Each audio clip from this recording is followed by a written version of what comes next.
ज्येष्ठ कवी विष्णू वामन शिरवाडकर उर्फ कुसुमाग्रज यांच्या जयंतीच्या दिवशी मराठी दिन साजरा केला जातो. या मराठी दिनानिमित्त माझा एक छोटासा प्रयत्न म्हणून माझी माय मराठी या कवितेत मराठी भाषेचा मी गौरव केला आहे. कवितेचं नाव आहे माझी माय मराठी.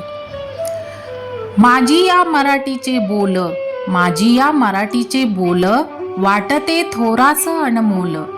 कीर्ती थोर तयाची, कीर्ती थोर तयाची, संत बहिणाबाईच्या अभंगाची. मराठीच्या शब्दांचा गोडवा, मराठीच्या शब्दांचा गोडवा, मराठी मनामनात रुजवा.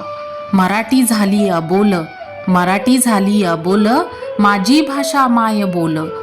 मराठीला मिळावा दर्जा, मराठीला मिळावा दर्जा, कुसुमाग्रजांच्या काव्यांचा गरजा.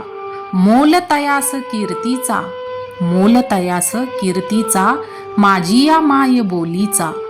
मराठी भाषा प्रखर, मराठी भाषा प्रखर, जसा शिशिरातला बहर. कणखर भाषेचा जागर, कणखर भाषेचा जागर, मनात माय बोलीचा गजर.